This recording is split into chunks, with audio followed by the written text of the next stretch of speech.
How and why did you decide to write an anti-Islamic book? How was your life in regards to faith? What did you believe in?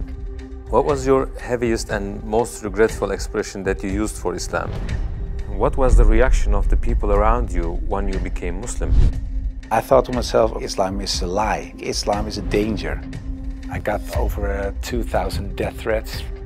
And in the end, I decided to write an anti-Islam book. God, give me a sign so that I 100% sure know this is the way. I couldn't sleep for it for 2 days. I couldn't accept it. It was so strange.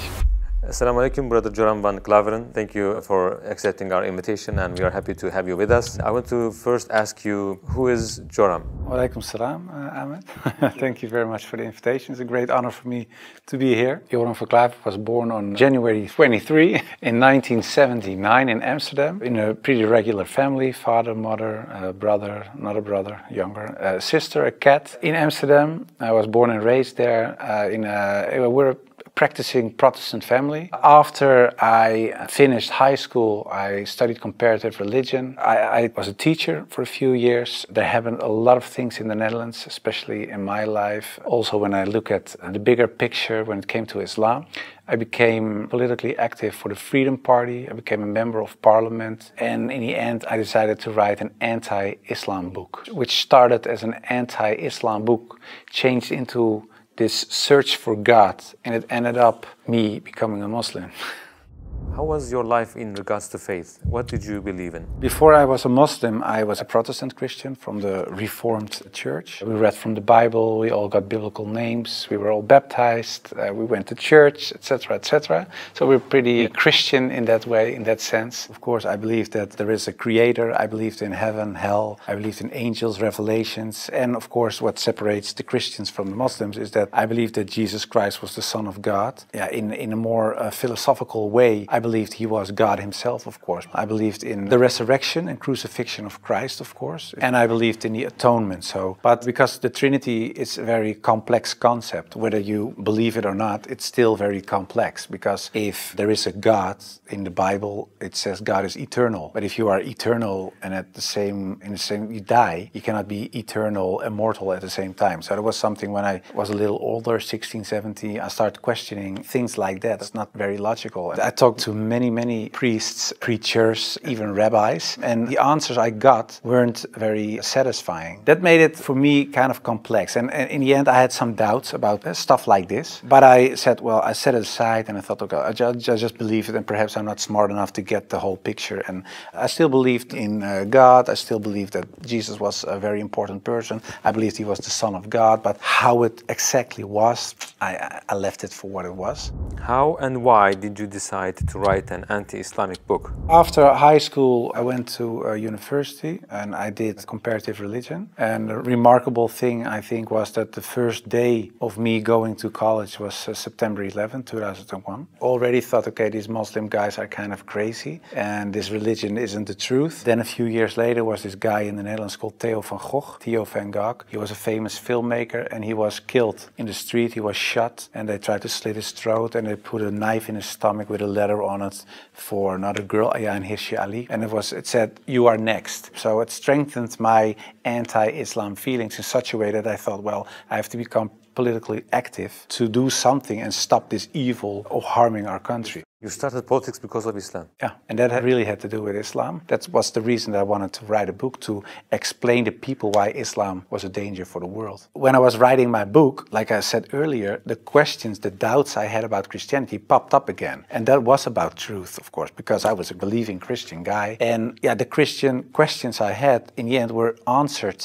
in an Islamic way. Because, of course, when I started writing the book, a lot of people think that it was a political book. But it wasn't so much a political book, it was a religious book, because I wanted to show people why Islam was a danger as a religion, and I wrote it from a Christian perspective. So in the beginning I made a comparison between the Christian concept of God and the Islamic concept. So I started comparing it. But because I had these doubts about the Trinity and I saw Tawheed, the oneness of God in Islam, I thought, yeah, it sounds a little bit more logical. And then I thought to myself, well, I reread the Bible to refresh myself and see, okay, why isn't the concept of Islam, the Tawheed concept, isn't isn't the Christian concept. But when I was reading the Old Testament and I saw what the Old Testament prophets said, it was one God, one God, one God. And then I thought, okay, I'll look only at the words of Jesus Christ in the New Testament. And then there's this story in the New Testament where a guy comes to Jesus and he asks him, what is the most important thing in life? How can I gain paradise? And he said there are two things. He says, hear, O Israel, hear your God is one. Treat your neighbor as you want to be treated yourself. So I thought, well, even Jesus Christ says, hear, O Israel, your God is one. So I thought, well, this whole Muslim concept of God sounds more logical, and it's the same concept that I find in the Old and the New Testament. And I know Christianity as a religion teaches something else, but it isn't the concept of God that I find in the Bible. So after weeks and weeks of study,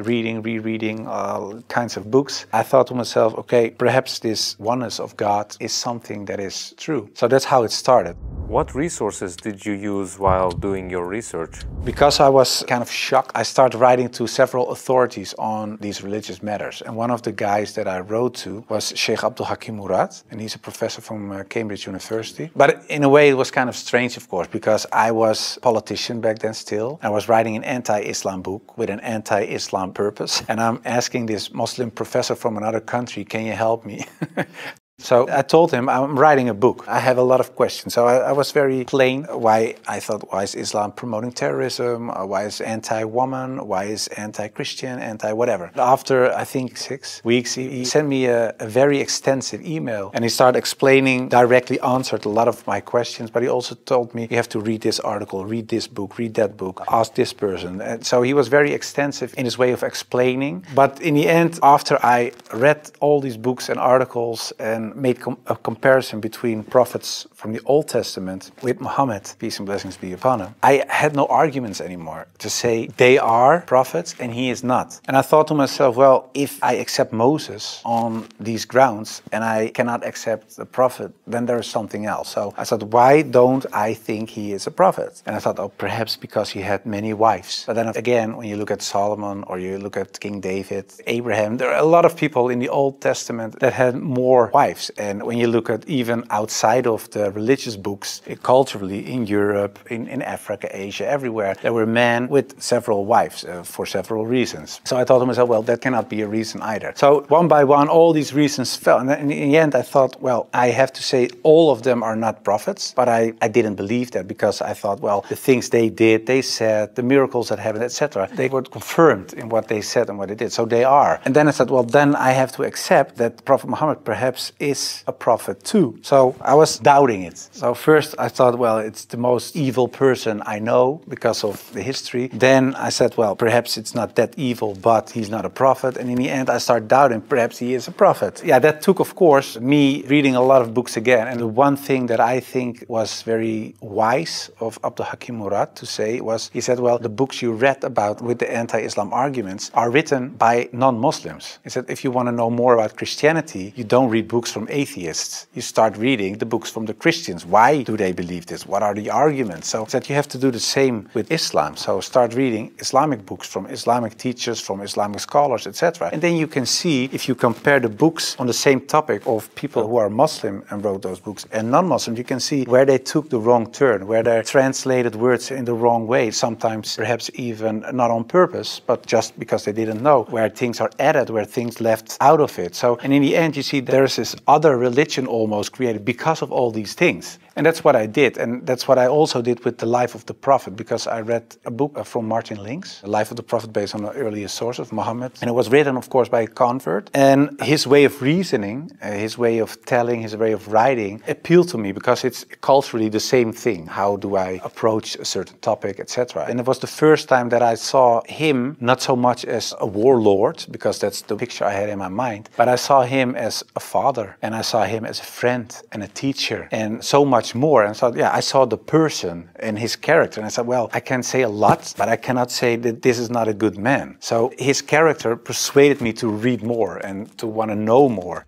What surprised you the most while doing your research? The story about Hind, there was something that, like a switch, like I had to change. And that was because I thought Hind was the wife of one of the enemies, Abu Sufyan. And in a way, they gave money to kill Hamza, the favorite uncle of the Prophet. And that was what happened on the battlefield. He got killed. They even paraded with his ears and cut off his nose and horrible stuff. So the Prophet was deeply sad, of course, of what happened. And years later, he became powerful. He came in power in Mecca. And then there was Hind. And I was reading this book and I thought, okay, now she gets crucified or her head gets cut off or something like that. But he said, well, I cannot look at her right now, but everybody is forgiven. And if you want to stay here and live among the Muslims, it's possible. If you don't want that, you can go. But bloodshedding is over now. And I thought to myself that she was forgiven. If you can forgive someone who kills a relative, especially a favorite uncle of you, even starts parading with parts of his body to show other people that she humiliates you and whatever you stand for, that means you have such a great character. It's very special. It's something you don't see. And that's what he did. So I thought to myself, well, it was a really special guy. And when I thought that, I thought, yeah, well, I have these arguments for him being a prophet. I see his character. I see the way he treated other people. I see how he treated his enemies. I think he is a prophet. But then I thought to myself, whoa, that's horrible. Because I already accepted this oneness of God. And now I say he is a prophet. If I say there is only one God and Muhammad is his prophet,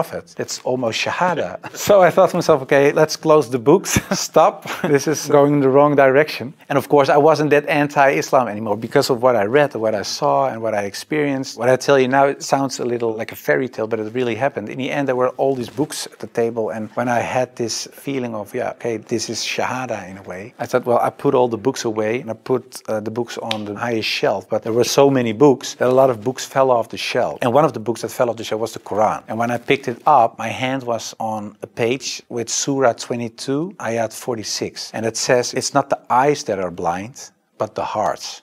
And I thought to myself, that really is my problem, because it wasn't the eyes. I really could see what I written down myself. Nobody forced me to write this book. Nobody said you have to write this or that. I started writing myself and I could see it with my own eyes, but I still couldn't accept the fact that I said he is a prophet, there is this one God. I just couldn't. So it wasn't my eyes that were blind, but it was really my heart. I couldn't accept it. I think my nafs or whatever, my ego, I couldn't accept it. And I said, well, God, I don't care if it's the God from the Bible or the Quran, give me a sign or something so that I 100% sure know this is the way. And I went to bed, but when I woke up, I felt very secure in myself. I really felt very secure. I've never been more secure about anything else. The whole anxiety or the whole doubting issue, it disappeared like snow for the sun. And I thought to myself, well, I think I'm a Muslim. Well, and then of course I had to tell other people. What was the reaction of the people around you when you became Muslim? Assalamu alaikum, brothers and sisters. We saw that 80% of our audience, including this video, are not subscribed to our channel. As you know, we are a non-profit organization and advertisements are disabled on our videos. So the only reason we are asking for this is to spread the truth. It may seem like a small act, but inshallah, it may be a means of guidance for many people. Now let's click the subscribe button and let's together walk towards eternity. What was the reaction of the people around you when you became Muslim? Most of them were very negative, of course. For a lot of people, especially some uncles and aunts, it was kind of a shock. They heard it when it was on the news. I told my mother and my mother started crying. And my wife was pretty open. Yeah, she was very cool about it. She said, well, if Islam is what you really believe and that's in your heart, who am I? And yeah, some people from my old work were really aggressive. I got over 2,000 death threats from people who used to support me, of course. People who voted for me. People said the most horrible things. We will rape your wife, shoot you, we know where your children go to school, stuff like that. And most of them, of course, is nonsense because there are crazy people writing things on their computer. So it was kind of a hectic time. And I had to tell my work, of course, and it was this Christian organization. So to say that the leader of the pack, he said, I can't believe it. And he said, well, I noticed this change when you talked about certain topics on radio. You were kind of a little more mild, not not so harsh anymore, but you becoming a Muslim? And after I said, yeah, I became Muslim, he said, I couldn't sleep for it for 2 days. I couldn't accept it. It was so strange. But the hardest part for me was telling my grandfather, because my grandfather was dying and he was 93, 94 years old and he was on his deathbed at home. I had to tell him, and my mother told me, yeah, you have to tell your grandfather. It was her father. So I said, well, then you have to come with me. It's got like a shield. And I just said, well, grandfather, I became a Muslim. And then he closed his eyes. And I thought he stopped breathing because, yeah, he was so old. And he really stopped breathing for a while. And then he started breathing again and he looked at me and he said, well, at least you didn't become a Catholic. So it was very funny. The last thing, and my old boss from the radio, he said, well, how do we know that you're not becoming Hindu one day or something else? And I told him, well, I never chose a religion one time. And it was when I became a Muslim. Before that, I didn't choose my religion. I was born in a Christian family. I was raised in a Christian way. And I'm very grateful for all the good things that it brought me. But it was not my decision. And the only time I made a decision was me becoming a Muslim. And it was the most, like I said, I think the most important decision I made. And it was the most rational decision I made. I never took years and years to decide one thing, only becoming a Muslim. How did you feel when you made your first Salah? It's, of course, a beautiful moment, but very strange as well. Because as a Christian, you're not used to pray like that. You pray with your hands together and perhaps on your knees in front of your bed or something. But I think it's very beautiful that you really prostrate. So you really bow down in the deepest way for your Lord. So that's a very humbling, beautiful thing, I think. And that, yeah, it made me feel very happy. What were the 3 biggest challenges you faced when you converted to Islam? Well, becoming a Muslim, of course, was a big challenge because I had to tell the world and family, and that was a big challenge. The part of thinking that it would be very hard to become a Muslim because, especially as a Protestant Christian, there aren't so many things you have to do in a religious sense. As a Muslim, in terms of practice, so it is required to pray 5 times a day. It's required to eat in a certain way. It is required to think in a certain way. You have to be the best in a way every moment because of your relation with your Creator and because of the fact that you have to pray 5 times a day. It's a constant reminder in a way of the Creator. So that makes you much more aware of the fact that you have a Lord than as a Christian. That's how I experienced it. And I thought to myself, whoa, 5 times a day praying, I cannot do this, I cannot do that, I have to do... So that made it hard in the head. But after I became Muslim, it wasn't hard at all. Are you raising your kids as Muslims? Well, you try, of course. I don't know, when you're really raised as a Muslim, I think it's a very difficult job, especially in these times. Of course, when I married, I wasn't a Muslim. You promise in a way that you raise your children as Christians. So after I became Muslim, I'm not raising my children as Christians, of course. If the kids have questions about Christianity, they ask my wife, they get Christian answers. And if they come to me, they get Islamic answers. But most of the time, she says, ask your father. And my wife cooks halal for everybody. So that's very sweet. She says, well, I'm not going to cook 5 meals, so everybody eats the same. You want halal, everybody eats halal. So in a way, it's like an organic process. What was your heaviest and most regretful expression that you used for Islam? I think Islam is a lie. Because that's something I used to say. Islam is a lie, the Quran is poison. But when I said Islam is a lie, that's the whole religion and everything that comes with it. So that's like the highest level of Jahiliyyah in a way. Yeah, that's something I regret because it was like an umbrella and everything else was under this concept of Islam is a lie because that was the core thought. And of course I do blame myself, and I know there are a lot of people out there not practicing Muslims that do so. And in a way I understand it because in a political sense and in a social cultural sense, everything is said and done is still there. I sometimes even hear arguments from people in my old party that I invented in a way. Yeah, that's something that bothers me, and that's one of the reasons that we founded an organization. It's called the IXC, Islam Experience Center, and we go to schools, primary school, high school, college, universities, but also to departments of the government, other social organizations, churches, to take away misconceptions about Islam, to share the message, to show Islam in its true colors. And we do it by virtual reality with the glasses, so it's a very fun experience as well. And we try to erase in a way the things I said and done in the past. How should people research about Islam? Do you advise just searching at Google? No, I would certainly not advise Google. It's the last thing I would advise. I said shut down the computer. No, I think it's very important that people read books, real books with pages and stuff. I would recommend Muhammad, His Life Based on the Earlier Sources of Martin Link's, the book I talked about earlier. It's a green book. And I think it's very important for people not just dive into the Quran, because it's a very complex book. And if you don't have anybody who can teach you what you read, especially most of the people who don't know anything about Islam are not fluent Arabic, classic Arabic speaking people. So you will read an interpretation of the Quran or a translation, and most of the time that's not the real deal, of course. So I would advise people just to study the Sirat, study the character and the life of the Prophet, because that's what the tradition teaches us as well. His life was the Quran. He was the living Quran in a way. Just study his Sunnah, and I think that is the best way of discovering Islam.